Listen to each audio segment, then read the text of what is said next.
Hey there, welcome. Thank you so much for joining us again today for part two, where I take you through a method for personalizing instruction for diverse learners. If you have not checked it out yet, please go and have a look at part one, where we talk about some really important mindset sort of anchors that we have to hold on to and just align ourselves with before we start talking about the nitty gritty, which we'll get into in this video. So, with that said, if you haven't yet, go look at number one. We're going to start number two now. So some of you might be thinking, why is he starting with this like boring stuff? Yeah, data collection and analysis. Ugh. And I think the reason why I'm doing this is because I feel like this is a natural progression that somebody who's actually trying to go through this and solve this problem, they might focus in on this aspect, because before we can know where we're going, we need to know what tools we need. We need to gather the things that we need to bring with us. And data collection and analysis is important because we need to know what information is important to us and for our context, and how are we going to draw valuable insights from that. And so that's why I think it's important to start here. The first important point is to gather diverse data. I think a lot of schools that are maybe struggling a little bit to develop, or in a more traditional setting, might put a lot of emphasis on standardized tests or summative assessment data, which is very useful. However, it's not super consistent. So if you look at this graph that I'm showing you here, this comes from an actual workshop that I did with my teachers, where I asked them, when making decisions about learning, which data do you consider first? And it was very interesting to see that most teachers said formative assessment data, followed by classroom observations, then success criteria, then student self-reflections. And this made the majority of the types of data that was really important to those teachers. And so this gives us a direction, a way to lean, because we know if these are the most important types, then we can focus on developing our understanding and our use of these different types of data. Here are just some examples of systems that I've used in the past to help me to gather diverse data. This is by no means an exhaustive list, but it's just stuff that I've used before, which might help you as well. And then this is obviously very computer-based and system-based data, but it will then work in connection with your qualitative data that you gather, perhaps from observations or from comments or written or verbal feedback to the students or with the students. So yeah, these are some of the things that have worked for me in the past. You can try them out. One that I just wanted to zoom in on here is the system that we use in our school, which is Taro. And this is not sponsored, by the way, but I really like the setup here because it allows for us to see the student work on the left-hand side. Then on the right-hand side, we have an opportunity to give qualitative feedback to the student, which then is recorded within the system. And then we also have a chance to give quantitative evaluations, which then goes into our data system, and then we can use that and process that in order to make meaning from that. This then all gets saved within the system as part of a student portfolio, which we can go back and look at perhaps before student-led conferences or meetings to just gather information and understand exactly where the student is in their learning. So very useful. It is diverse, it gives us many perspectives, and it is ongoing. Okay, so your sources of data is diverse, but be careful of being too diverse. It's important to have a common data system. I know many schools around the world who don't necessarily have this might find that their system is extremely scattered. There's things hidden in dark corners of drives somewhere, or in somebody's like physical file cabinet where they have data, and it's almost impossible to gather it all together and to actually understand it. So to make sure that your curriculum and your student data doesn't leave when teachers leave your school, it's really important to have a common data system, a place where everybody puts their data so that it can be organized and worked with later on. It should be accessible by teachers and by students and by admin and by leadership, so that everybody can then derive meaning and value from it. Right, so now you have diverse data, you collect it all in a central system. The thing that really came up in a lot of my conversations about this with other teachers is the value of formative feedback. And so I think it's really important for us to lean into this when we're talking about differentiation as well, because when we are increasing the amount of iterations that students get when dealing with a learning challenge, that just gives the students more chances to find success, right? So developing a systematic feedback process to help educators and students make sense of their information is really, really important. Focusing in on that formative feedback, on those interactions between teacher and student, and making sure that they have as many opportunities as possible to take corrective action, to improve, to grow, and to understand themselves as a learner. So here's a little system that I created for myself to help keep myself accountable, to give students formative feedback in a consistent way, and make sure that we are trying to build assessment capable learners and bringing them in on that process as much as possible. Please excuse the French, but I'm just trying to make things fun for myself. So I made this system to try and remind me to give feedback to students in a consistent way. I'm by no means perfect at it, but I try to use it to keep myself accountable. So there's things that I do every lesson, things that I try to do every day, things that I try to do every week, and things that I try to do throughout a cycle, a unit or something like that. And these things just help me to stay consistent and make sure that the students are always thinking about feedback and how they can improve and what they should do next. We also have at our school 2 weeks during the year that's fully focused on reflection and making sure that students have that really, really explicit time to reflect on their units throughout the year, and then perhaps help contribute to their report cards at the end of each semester. So now you have diverse data set, you've collected it in one place, and it's consistent. You're giving lots of feedback to students. Next, you need to analyze it.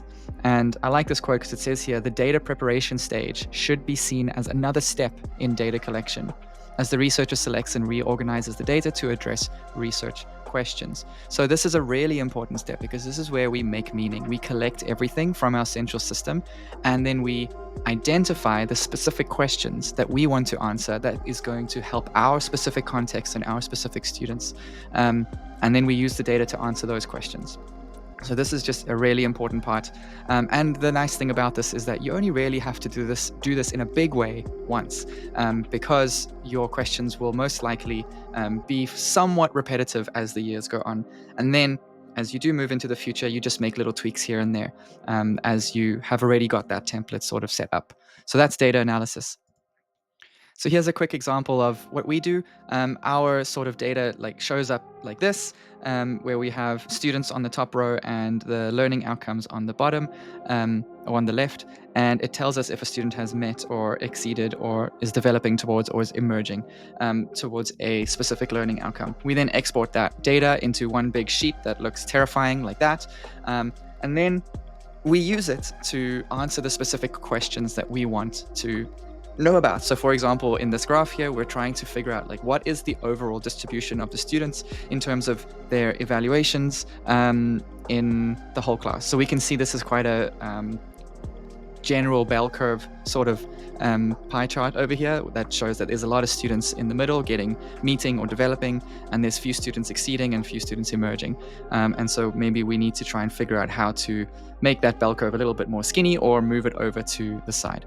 So we have analyzed our data. We've answered some questions that are really going to help us improve the learning in our context. Now, the thing that we've been wanting to do the whole time, the reason for this whole section, we need to use this data to make data-driven decisions to help drive instruction and improvement. So making those necessary adjustments to meet the individual needs of our students. This is where the real power is in this whole data collection and analysis part. So if it's done right, it can really, really help.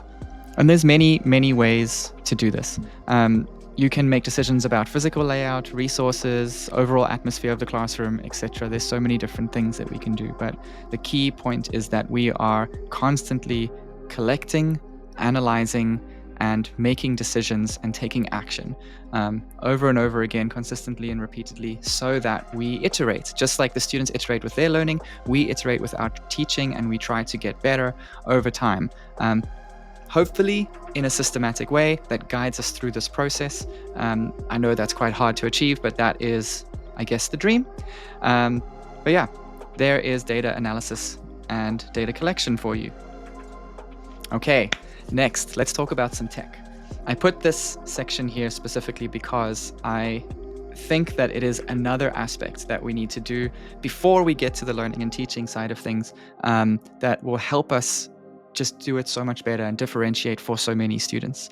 So once we've got our data system organized and we know what information we want and how we're going to get it, and what questions we want to answer, now we need to find the technological systems that are going to support us in managing that, making sure that we can very easily collect everything. We can play with it, and it's flexible enough that it will give us the insights that we need to make those decisions. So technological integration is really important when we're talking about not just data analysis, but helping to plan and helping to implement our curriculum and support as many students as we possibly can, as well as empowering our teachers to do this extremely difficult but amazing and rewarding job. So the first thing we need to understand is that technology is a tool that we can use to take our students' learning to the next step and to take our teaching to the next step. I think when people are talking about inclusion and technology, a lot of times our mind goes towards sort of remedial tools and rehabilitative tools and things like that. And that's bringing the student from here to here, and that's fine. But technology, if used well, can take a student from here to wherever else they want to go. And that's amazing. I really like this visual over here that sort of breaks this out into 3 sections, talking about understanding where a tool came from and the context that it emerged from, understanding the tool's specific functionality and how it works, what it does. And then once you are empowered with that knowledge, you move towards understanding how you can use that technology to extend your inquiry and go so much further. So understanding that technology is a tool that we can use to help students and teachers is really key. So one major aspect of technology that is just everywhere these days, and it's right here in front of you right now, and that's digital media. I think it's a really key aspect of technology that we can leverage as teachers to help students engage in and explore and express their learning through digital media. We know that they love it, and so we can lean into that, again, looking at our strengths. Obviously, I understand that there's hesitations about screen time, and those conversations 100% need to happen and need to be cleared out at every single school. But I also am wary of demonizing this incredible tool that we can use to really make a difference in students' learning. So we can use it to create universally designed curriculum that offers multiple means of representation, action, expression, and engagement. Think of something like Khan Academy, I guess, is the closest thing that I can think of that's working towards this right now, where they have so many different topics, all with video, all with little assignments and practice tasks, and you get instant feedback. All of these things are available to students and to teachers, and we can leverage it to help students. So digital media does all these things too, but there's many other forms of technology that exist as well, that help students access, interact with, make sense of, and demonstrate their learning through perhaps product development and content creation. This sort of act of creating that can take place at the end of learning really helps get the students excited about what they're doing, and they're building something, they're bringing something into this world that used to exist in their minds, and that has a profoundly meaningful impact on the students. So I think using technology for differentiation, allowing the student to tell us what they want to use and how they want to use it to show us that they're learning, is really empowering. And in a way, it's almost taking the onus a little bit off the homeroom teacher and giving it to the student and allowing the student to tell us, how do you want to be differentiated for? How you choose where you go. And that can be very helpful. So one way that I really like to do this is with like a mini exhibition or a free inquiry, giving students an opportunity to really drive the learning process. Now, I understand that this depends on the students that you have. It also depends on your classroom culture and your school. But a free inquiry where students have the opportunity to say, hey, I have this question, or I have this interest, I want to go in that direction. And to do this, I'm going to use this technological tool, and I'm going to create this piece of content. And that's going to be my journey, and I'm going to be reflecting and iterating throughout, is a wonderful way to really understand where students' strengths lie. In fact, as I'm speaking right now, I'm thinking it's a really good thing to start a year with instead of end a year with, because that way you get to know a student and their natural sort of tendencies when it comes to learning right at the beginning of the year. And you can use those observations, that data to make your learning designs and your decisions throughout the year. So I really love this sort of way as trying to give students the opportunity to differentiate for themselves, in that way helping me to understand how best to differentiate for them in the future. Okay, so when talking about technological integration, we would be remiss to not acknowledge the amazing times that we live in that there's so much that is available to us to really help and support students in getting from here to here, and actually trying to encourage them and support them in just simply accessing the learning objective, or accessing the learning that is happening in the class. And being a part of the classroom is really important. So things like speech to text, text to speech, spell checkers, grammar checkers, screen magnification calculators, and translation software all just help the student to feel more included in the class and to be one with everybody in this journey that we're taking together. If they feel like they are an outcast in any way, that really has detrimental impacts on their attitude and on their learning and on their self-identity. So allowing this sort of access to these tools, maybe not only to students who need it, but to everybody, so everyone can use it, is a really important part. And we are very lucky to be living in a time where all of this is available. And then the final one, the holy grail of technological integration, adaptive educational technologies. This is quite a investment for a school to make. So if you are lucky enough to be a part of a school where these kinds of things exist, then please do your best to take advantage of it, because as of right now, this is not super common.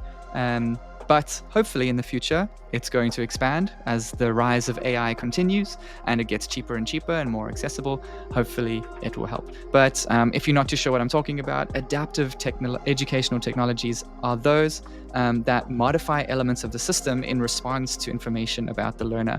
And it then creates like a personalized learning experience as you go. So a lot of these are very expensive. The only one that really pops to my mind right now is these adaptive standardized tests that sort of look and see if you got a specific question wrong, they'll give you a question that's slightly easier. If you got a question right, they'll give you a question that's slightly harder. That's a very simple way of doing it. But now with AI, there's probably a lot more advanced technology out there that does it. So I'm very, very excited to watch the space, and hopefully I can get my hands on it sometime soon. All right, that's part 2. Thank you very much. We should hopefully have, after watching part 1, the mindset anchors that help us to talk and think about this. And now after part 2, we have the systems that are necessary to support us in being very quick to adapt, being very responsive to the different needs of students that we have in the classroom. So in part 3, we will be looking at planning and curriculum design, as well as implementation and support. Thank you very much for joining. Have a fantastic day. I'll see you in part 3.